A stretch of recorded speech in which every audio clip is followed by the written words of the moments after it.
I'm very excited to welcome our new sponsor, Higher Nature, who have created Rekindle, which I'm currently trying out and is working a treat, a 100% natural libido-enhancing supplement for women, which contains clinically backed ingredients to give your sex life a boost. And who doesn't want that? Hi, this is Suzanne, and you are listening to Sex Advice, Relationship Advice, Dating Advice, whatever advice you want for seniors or older people, however you want to call it, people over 50. Let's just call it that.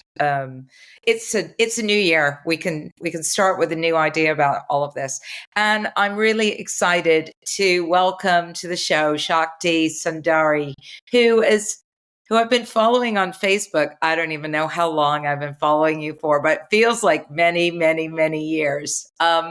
Through her ups and downs, her relationships, her moving house, her getting involved with some less than desirable men, her getting involved with men she thought were desirable and then turned out not to be.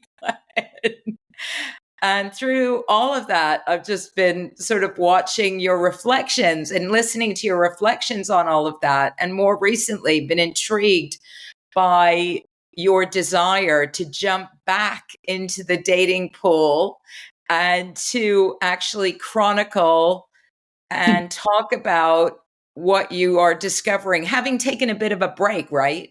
So welcome to the show. Thank you, Suzanne. It's lovely to be here. I'm really excited about this, and it's lovely to meet you. You know, I was going to say in person. We're not in person, but it feels much more in person than anything else. Yeah, I've had a break. I've had quite a break, and I'm diving back in, as you call it, to the dating pool. And yeah, well, writing about what I'm discovering. Yeah. And I interviewed somebody called Holly, who's actually found a partner. She was really very strategic about how she approached the whole thing, which was that she said no touch. She went to see a dating coach. She said no touching, no kissing for 3 months.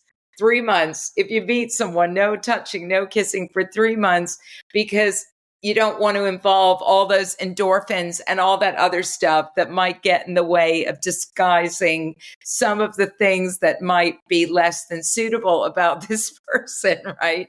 And she's actually met someone really nice, and she's been with them about a year now. But she calls it the dumpster fire. She calls it the dumpster fire. What would you call it? What? I'm not sure what that means, honestly. It means where you go and dump your rubbish and set it on fire. I haven't got a phrase for that. You know, it's interesting because, I mean, my biggest discovery so far, like I made the sort of the decision in November last year. I want to have some dates. Like I've been celibate. I've been single for over 3 years. I want to go back out there. I want to just have some male company, like just feel that spark of flirting and joy and deliciousness that comes when you're with a guy, right? Yep. And like so far anyway, I found it really challenging to meet anyone at all. So I don't really have many people. I don't have anyone to throw in the dumpster. I've had one date. And I would never talk about him. You know, I wouldn't talk about him in the sense of putting him in the dumpster, because he was a nice guy. So nice guy, just not right for me. In terms of that sort of the dumpster terminology, I suppose more that would apply to all the people that I swiped through when I tried dating apps. And was just like, oh my God, like, is this really what it comes to? Like, surely there is more choice than this. Surely there are more men somewhere, I don't know where they are, who are sort of more of a match for me, for who I am and what I be and what I stand for. You know, that was kind of my thing. Yeah. And so, what are you looking for at this point, other than the deliciousness of just flirting, are you looking for like a relationship? Are you looking for sex? Are you looking for, have you decided what you're looking for? Like, what is it? Yeah. I want a relationship, and, having had some real experiences across, many spectrums of up and down in relating, I'm definitely clear that I want a relationship. I don't want casual sex. But I want to start really slow. And I would also be really happy to make new friends, Hmm. who I really like, guys I really just enjoy spending time with. And one of the things I've noticed is that it seems to me that guys on the whole don't seem to want that. They either want sex or Yeah. nothing. Like they're not really going for, oh, let's just get to know each other and see if we actually get on. And like that thing about not doing any contact for 3 months, I can really see the value in that, because I have been someone who has dived straight in and under the covers very quickly. I love intimacy, that's not a secret. And I really want to speak for like older women and just say, like, I love being intimate. I love my sexuality. I'm a really juicy woman. Like you can see that and feel that. And because it's kind of such a sacred thing to me, and I really get that once well, for me anyway, I'll speak for myself, once I'm into it with someone, all those like love hormones kick in, and I think they do squiff. Like the rose tinted glasses come on, I start, or in the past, I don't know, I'm a different woman now. In the past, I would overlook all kinds of red flags. So now Yeah. I'm just really, really like gauging things. And like the one date I did go on, the guy, like, he reached out to hold my hand, and I was like, what are you doing? Like, it just felt in that context with this person, it felt like he was projecting some romantic ideal onto that meeting that really wasn't what I was experiencing. I was just, who are you? Let's get to know each other. And yeah, I don't want to hold your hand. Yeah, I get that. I mean, I suspect that, and I know from having been on loads and loads of dates myself, that intimacy for men sometimes is the thing that shows them that somebody loves them. A guy wrote a piece on that about how tied sex is to their understanding of what love is. I don't think that's entirely untrue. I think that lots of men think about sex and love as being quite conjoined. Um, so as soon as they get intimate with someone, their feelings around wanting to reveal more of themselves kind of kick in. And women are almost like, no, I need to get to know you first. And then I'll show you the vulnerable sides of me. I'm not going to give you all of that straight away. I want to know if there's something here. So I think there's always a bit of a challenge around that, with men wanting to get quite physically close quickly. The other Yeah. thing I think about it as well, I don't know if you agree with me, is that just generally, I mean, I know that, you've got your kids, you've got friends, you've got quite a big social circle, you've taught tantra and other things around intimacy. So your requirement for like that maybe is being met in other ways. Like there's a lot of people in your life that love you.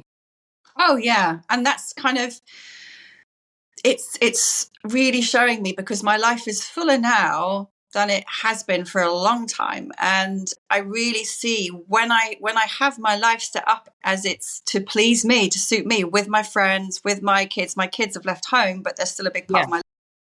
Doing the things I love, doing work that I love, I feel fulfilled. So I don't have a neediness. And because I've learned to be really in touch with my energy and my inner self as well, I'm not going around feeling sexually frustrated. Like, I would love intimacy, but not at the cost of my integrity, not at the cost of my well-being. So it's kind of like my standards have gone up, Hmm. compared to previously, probably, actually. And I just want to comment on that thing that you also said before about, like, I do agree that in many ways men have tended to connect. Like for them, the way into love and intimacy is more through sex, and then for women, it's usually first through connection, right? That's kind of in Mm, tantra we teach. I mean, I teach about that. We teach about this as like we come from opposite ends, but we mm, meet in the heart. Um, so it's like ultimately we both want the same thing, but we're coming from different directions. And of course, there's a spectrum of this, and these are just generalizations. mm, Um, but I find I just cannot override. Like for me, I have to know you to want to be intimate. mm, Like I couldn't possibly conceive, like these days, particularly through all the inner work I've done, just even being touched by someone. I'm so sensitive. mm. If their touch isn't present, isn't alive, isn't attuned, isn't heart connected to their heart, I couldn't tolerate it. So again, there's quite a high standard there, and I Yeah, know yeah. that won't be how most men are. I know there's kind of going to be a very limited pool of men who understand what I'm talking about. But really, it is about the sex heart connection. Mm. For whether it's a woman or a man. When those two are connected, then everything's just exponentially better in every way. But Yeah, I completely agree with that. I mean, my reflection on that is that I do tend to approach relationships more from a sexual point and then discover lots of interesting things about guys because I find it just gets through very quickly to them being more authentic, okay.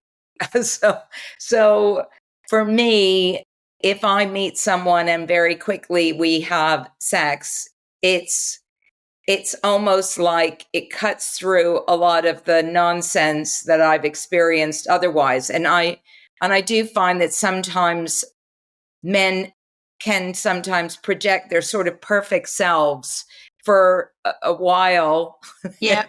and Yeah.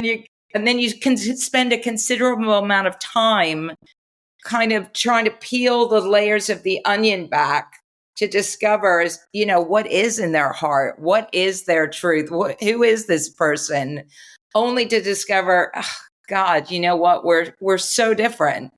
Um, Whereas I can do that having sex with them once. Like I can work that out after one date of, being intimate with somebody. I can just go straight there and think, no, you're not interested in my pleasure. No, you're not curious about me. No, you're not, like this has been a very one-sided experience, or you're just like a total giver. You just want to just please me no end. You're just going to do everything that you can possibly to please me.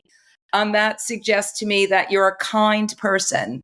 Like you're a thoughtful, kind person because you want to you're not just considering your own selfish needs in this circumstance. Now I realize that that's quite a radical idea for lots of people, but I have been with somebody for a year he's a kind person, I would say. He's actually quite spiritual, even though he's had a very rough and trauma filled life, but he's done work on himself. He's done therapy. He's done lots of stuff to make me appreciate. And he's got kids and grandkids, loads of friends, loads of mates. He's like, he does shit around my house. Like, It's had nice. I, yeah, yeah, but I would never have met this. Like, he was just looking for sex, to be honest. Right. And what he ended up getting was somebody that he actually likes just hanging out with, just and goes, call me if you need help. Right. So, Okay. Yeah. yeah. I don't know. It's hard when you do set your standards high because it does take a while to get to know somebody just generally, you know? Yeah, I totally agree. What can I say about that? Yeah, I totally agree. And again, the couple of people that I have been on dates with, I just kind of felt them wanting to move so quickly. Yeah. When I first moved to Glastonbury, there was one really, really lovely man, like lovely man, honestly, who kind of took me out. And I thought he was just asking me out as a friend. I didn't realize it was a date. In his head, like, that word was never used. But Yeah. then 2 walks in the country, and it was kind of like he was proposing. And I was like, well, hang on, I don't even know you. I can't make this decision about that right now. And then, he said all the stuff about I want to be friends, but he's just dropped off the radar completely. And I was really sad because I really enjoyed his company. Yeah. No way ready to do anything intimate with him, or just felt far too quick, far too quick. So it sounds like we're different in that way. And like, I have no judgment, like, because everyone's different. We all, we do what works for us. And the thing I guess I like, sometimes when people maybe read what I say or listen to what I say about standards, it's not like I'm sitting there like with this checklist and I'm like, like, we haven't met that one, so I'm just going to like put you in the bin. It's literally something that my body tells me, because I'm so, I've been teaching embodied awareness practices for over 20 years. I'm so connected to the sort of signals and messages from my sort of inner guidance system. I can be next to somebody and feeling everything, feeling their energy, feeling the words, feeling if what they're saying is true. I can usually tell if something's not congruent, like if there's an incongruence. And I can't physically like bring myself to be any closer to them than I am. It's like it's that strong. So I can't override it. It's kind of more of a sort of intuitive, internal, energetic thing than a mental, I'm going to reject you because you're not meeting my list, But one of the things I would ask you, because sounds like you have an abundance of dates. So what's your secret? Because like anytime I've sworn off dating apps, because literally I got this one date from Spiritual Singles, but I've been on lots of apps, lots of times, and I haven't gotten a single date. Like, and I'm gorgeous. I think I'm gorgeous. You are totally gorgeous. I'm Totally a gorgeous. lovely person. I'm really smart. I'm fun. I'm entertaining. And I'm like, what is it? So what's your secret? How do you get lots of dates? Well, I suppose the thing is that firstly, I'm very clear that I'm very clear about my boundaries, and I'm very clear about what I want and what I don't want. And I've said that I really only want to see people on weekends because I've got a busy life. I work, so that's my pleasure time. I've said I've had lots of experience in lots of alternative lifestyles, all different kinds, tantra, BDSM, swinging, the lot. I've said I'm highly experienced in that way. And I've said that I'm just looking basically to just have a nice time, just have fun, So I don't want to do anything particularly threatening. I've said that I don't really think I'm very monogamous either, because I've never been very good at that. So I tend to go on sites where people who are also not monogamous go.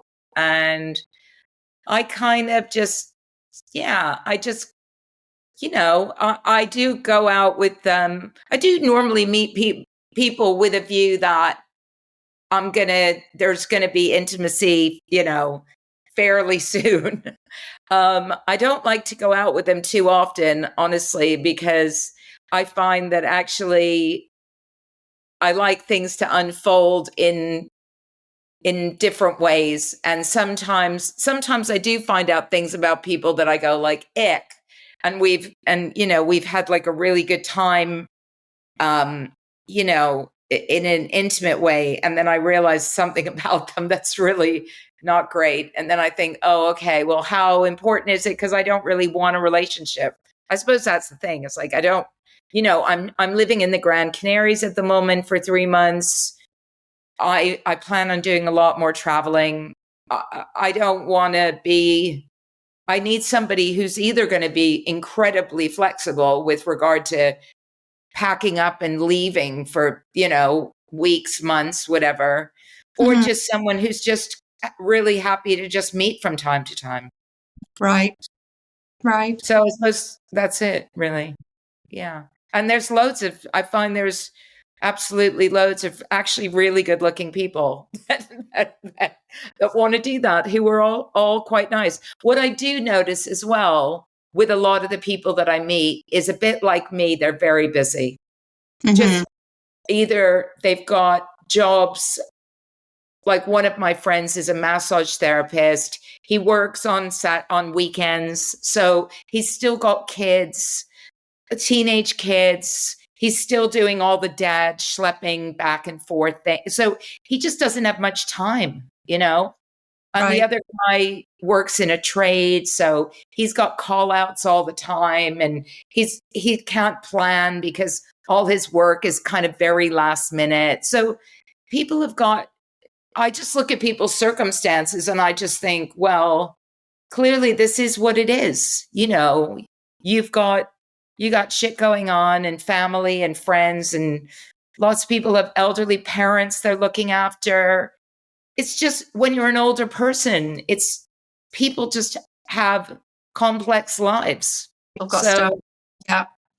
Yeah, yeah, that's like for me, that's another thing actually that's made a huge difference to this because like both my kids left home in the last 3 to 5 years. So what was it when I moved down to Glastonbury 2 years ago? That was like my daughter left home. I went off to uni, yeah, and then both my parents passed away. And then it was like for me, it was like, thank God I'm finally fucking free. yeah, Hallelujah. I can do what I want. I can please myself. I don't have to take care of anyone else. And yeah, it's, I'm still in that. It's like, and so again, anything that feels like it's going to be a drain on me, yeah, body who feels like they want to take from me, anybody who's going to just like want to be taken care of, I'm just like, no, no, no.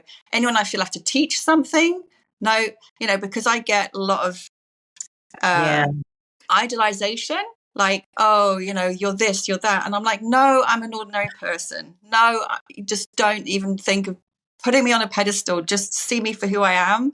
I've got yeah, just like everybody else, and I just want to be seen for me. yeah. And, I just don't have to take care of anyone.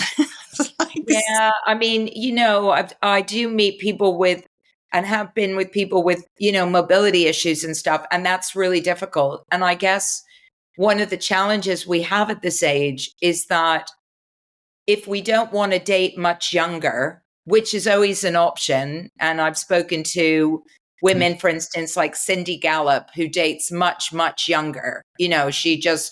She dates guys in their late 30s, early 40s, that kind of thing. If we don't want to date much younger, often we find ourselves in the circumstance where the people that are in that, in our pool of choices are are not quite where you are, I right? So younger. I we, definitely don't want to date younger. Like most of my lovers have been 10 to 20 years younger, and that's worked for me. And I've kind of in my kind of checklist thing, I've sort of said to myself, right, you have to make sure they're not like more than 10 years younger. But I definitely like, again, I don't want to have a hard and fast rule, but what I've found in my experience anyway is that guys my age or older are so much less fit and in shape than me in general, have way less sexual energy, tend to be more patriarchal in their attitudes, and just not like most of my friends are 10 to 20 years younger, like my close friends. I don't really have many I don't have many male or female friends my age. So I'm kind of very vital. So again, sort of, I couldn't be with someone who doesn't want to go for a vigorous hike or make love for hours or go dancing for hours or, yeah. these kinds of things. And I watched this, I don't know if you watched that show that there was a Netflix show about dating. I can't remember what it's called now. Oh, The Later Daters. I don't know if you've Oh watched yeah, I heard about it. Yeah, it. It was, I love watching things like that. It was so good. And one of the ladies on there, she said, I don't want to be a nurse or a purse. And exactly. Exactly. I'm just done taking care of my kids and my parents. I don't want to have to take care of anybody. No, I just want to go and have fun. So, that's Yeah. And it's, and I've heard that before, and it is definitely an issue. On the flip side of that, of course, I've met people that have fallen in love and have met similar age partners who are still physically fit. And even my ex-husband is with somebody that is, they both love hiking, they both love fitness, they both love being really active. So, there are definitely people out there, and the people that I know personally are all really fit and active, because being fit and active is really important to me, because for the same reason as you, it's, people that are fit and active are more attractive, and they have more stamina, and they're better at doing the things that I enjoy doing. And if I want to go walking for 5 hours, which is something that I'm known for, then they can keep up, right? They're not like, how much longer are we going to be doing this for? So I think it is definitely it is important. I mean, I think, for me, look, there's no silver bullet when it comes to this. Sometimes for me, going on the places that are unexpected, like alternative lifestyle sites, like Field, for instance, or places like that, deliver for me more people that are just open-minded, just generally curious. And I find that because of that, if you say, look, let's just be mates, they're like, yeah, I'm cool. That's cool. You know, they're not immediately rejecting you because you don't immediately want to go to bed with them. So, back in the old days when I was, we're talking like the dawn of internet time, yeah.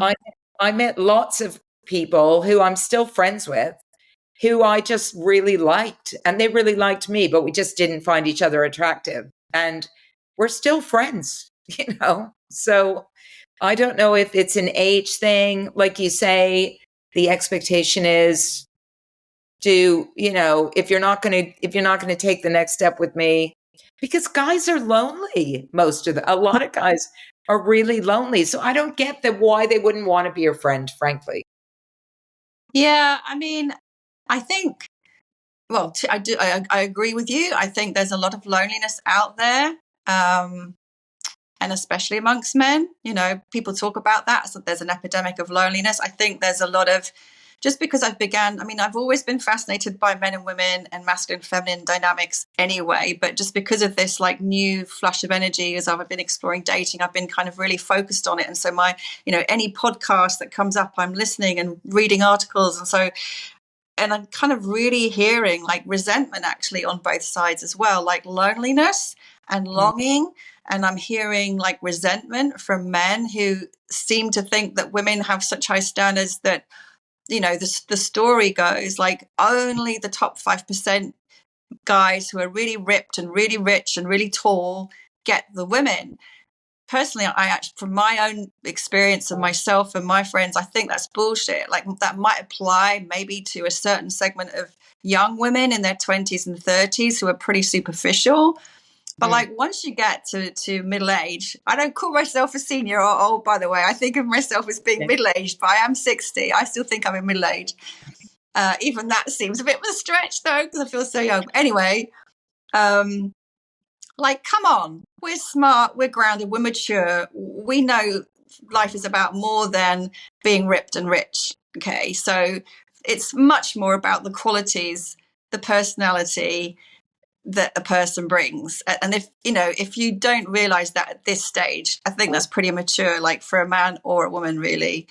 So I don't think that's true, but I think that's a story men tell themselves. And then there's a bit of sort of resentment towards women of like, why aren't you choosing me? And of course, that's such a turn off in itself. Like it's kind of a victim energy and blaming energy, which is really unattractive, right? But then at Yeah. the same time, like I'm seeing, I've got to be honest, I'm following a lot of women as well on Instagram and stuff and watching what they're saying. And I'm a feminist and I think that's cool. And then sometimes that tips over into resentment too. And there's a lot of man hating in some of those groups, or echoes of that, flavors of that too, which I'm like, okay, that's not healthy either. So I can kind of see how this is going on in the field. And it's like, okay, if you kind of take the victim stance out of that and just look what's happening, there are women and there are men, they're longing to connect, and it's just not happening. That's what I'm seeing anyway. So it is interesting. So I know that you're planning on running a workshop, and based on all of the blogging and the thinking and the doing that you have been actively pursuing over the past few months around this, what are you going to share with people, and what's the objective of that? Thank you for asking. So yes, out of this whole thing, the idea has come through for what's called the Conscious Dating Collective. It's just like a baby idea at the moment, but a baby idea that I really hope will grow into much more. But for now, like for this month, which is January, what I want to do is offer an opportunity for men and women separately to come together just for a couple of hours. And so I'm going to offer there's kind of three main objectives, I would say. It's like, one, share your experience. So someone's listening. I'm going to be listening. I'm going to be asking questions. What's your experience? What's not happening? What do you want to happen? So like you feel heard and I get to understand. Then there's an element where I want to bring the insights that I have and some of the tips that I have and the, what would I call it? I'm really good at insight. Like I'll listen to someone speaking and I'll be able to reflect back to them a few tips about how they're coming across or what they might not be seeing in their own beingness. And then third point is a sense of collective, a sense of community where we're consciously exploring, our desires and our challenges. And it's not going to be about blaming the other. It's not about all men are shit, all women are shit. It's like, okay, how do we navigate this desire and this longing mindfully, consciously, and raise one another up in that supportively, and eventually hopefully we'll get together, but I'm going to start sort of separately. So I'm doing 2 sessions for women because there's a lot more women who've been responding. One's on Wednesday the 15th, one's on Saturday the 18th, and then a session for men on Thursday the 23rd. So that's all in January. I don't know if you'll be able to provide the links to that or however we do it, but yeah, I'm excited actually. Yeah. And I think the more people do reflect on how their own behavior is impacting on their ability to find whatever it is that they're looking for in a partner, whether it's casual or serious or, deep and meaningful, whatever it happens to be, the more they're able to reflect on that and actually have somebody feed back to them, yeah, I can see why that's not working for you. Or maybe if you tried this or did this, that might work better for you. Because I think often people are living in this little bubble.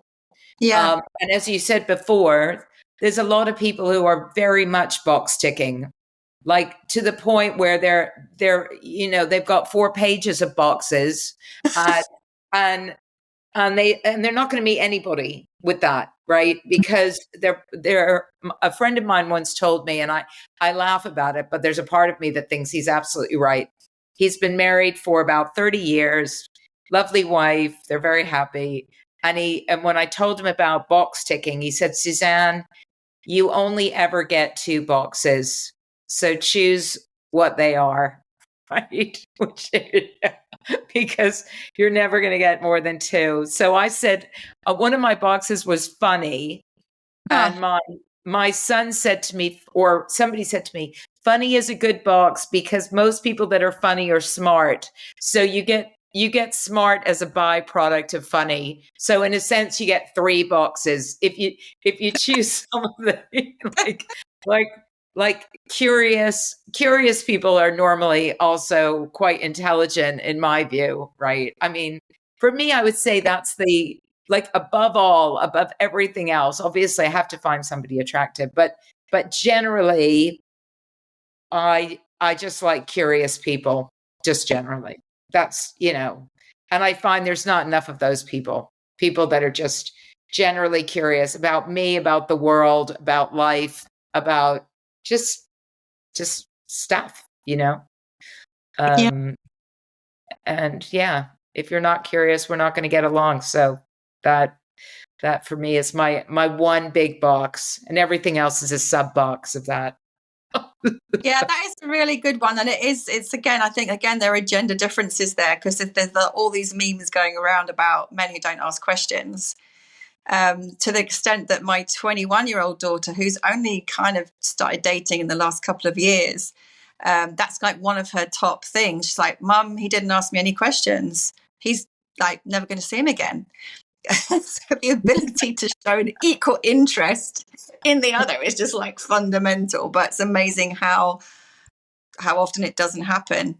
But again, when I do my group meeting for guys, these are some of the things I want to feed back, because I do think genuinely there are sort of gender differences or sex differences, and that some men are just pretty clueless. And I guess the biggest thing that happens is that men think women are men and women think men are women, and then they're going, a bit like the women are from Venus, men are from Mars thing, and they're like, what's going wrong? But they can't understand because we're different. There are differences, whether they're biological or nurture, nature, it doesn't really matter, but there are differences in how we show up. And a few tweaks, like just tweaks to your profile. I could give a whole workshop for guys on how to set up your online profile. Yeah.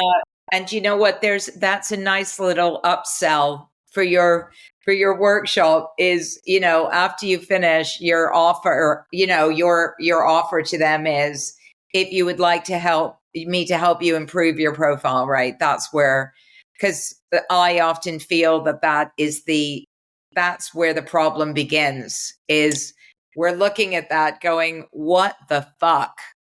Oh, and I know it's not just me, because so many women, when I made that comment in one of my blogs, like so many women were like, yes, oh my gosh, please do this, please. So a lot of guys are doing themselves a disservice. Yeah. Um, Yeah, for sure. I had a boyfriend that I met off Tinder. My kid said to me, "You're the only person who's ever found a long-term relationship from someone off Tinder."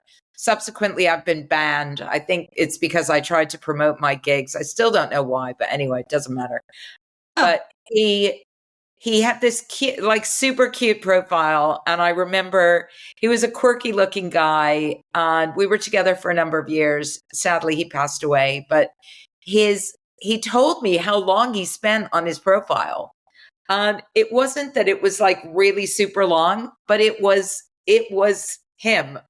It was him, it was funny, and it was just a bit quirky, really. And his picture was kind of quirky, and he was kind of arty looking. There was something twinkle in his eye that I just really responded to. And yeah, he told me, like, and I said to him, it showed, because like when I saw it, I knew that you'd worked on it. I knew that you'd thought about it. And yeah. So, yeah, it does make a humongous difference. It does. It really does. But totally. Yeah, totally. And thank you for the idea. It hadn't occurred to me to do that upsell. So you've just given me an idea now. I'm like, oh, that's a great idea. I'd love to do that, because I'd love it. I love writing, as you know, and yeah, I love sort of taking photos and all those things, and just a good picture. I mean, again, like I always look for eyes. Like I yeah, want like friendly eyes. yeah, No, it's not even about being the hunkiest person, honestly. It's just like, are you open? Are you warm? Are you warm-hearted? Yeah. yeah, for sure. And just like a really nice kind of smile, and yeah. But I think, yeah, you're welcome to that idea, Shakti. You're welcome. Every episode, I try to give people a little business idea. Yesterday, I was telling a guy that's having problems with his coaching around helping men overcome erectile dysfunction. I was like, you need to give them a checklist of going in to see the doctor and the questions they need to ask to get the right kind of, treatment that they deserve. Just charge them some money for the checklist so they can go in feeling prepared. He's like, oh, I mean, that's quite a good idea. And I was like, there you go. Just like, you can have that one. Anyway, we've reached the end of what was supposed to be a 30-minute conversation, but it's 40. It's fine. And it's only because I love talking to you. And good luck with the workshops. And we will promote them in the links and make sure that people know how to find you. And if they want to get their profile redone, that you are the one to talk to. And yeah, good luck with it all. And good luck with finding that warm-hearted, spiritual, loving, super juicy man. Thank you. Thank you so much. It's been great fun.